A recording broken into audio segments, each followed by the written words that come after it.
Offering increasing evidence that the pandemic is loosening its grip on the region, Los Angeles County dipped below 600 coronavirus-related hospitalizations for the first time since March 2020, state public health officials announced Friday, April 2. According to the California COVID-19 dashboard, which generally updates a day earlier than the county's metrics, 596 people with COVID-19 were hospitalized as of Thursday, 159 of them in intensive care. Meanwhile, county officials said they would respond with their own timelines after the state decreed that many indoor shows can welcome audiences later this month, and the Centers for Disease Control and Prevention updated its guidance to say fully vaccinated people can travel within the U.S. without getting tested for the coronavirus or going into quarantine afterward. The county will announce its timetables for indoor performances and travel restrictions on Monday, April 5, said LA County Health Officer Dr. Muntu Davis. County officials reported 74 new deaths and 692 new cases of COVID-19 on Friday, raising its totals to 23, 235 and 1, 220, 849, respectively. Among cities with their own health departments, Pasadena reported 7 new cases and no new deaths, bringing the city's total caseload since the pandemic began to 151.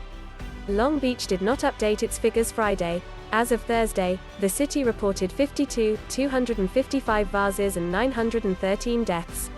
Pasadena has enjoyed an encouraging run of statistics recently. The city hasn't reported a death in 9 days, bringing its 7-day average death rate down to 0.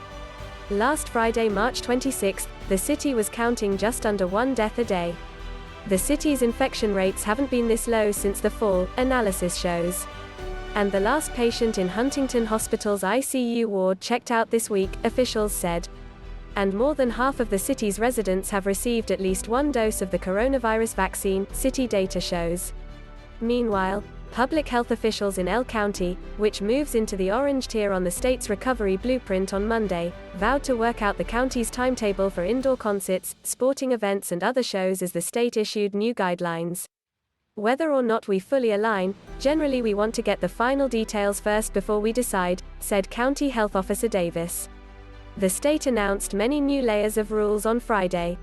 For private events such as receptions or conferences, for indoor live events and performances, which state officials said includes sports arenas, theaters and other event venues, such events are banned in counties in the restrictive purple tier, but permitted in other tiers, with varying capacities, advance ticket purchases, physical distancing, designated eating, drinking areas and in-state guests only.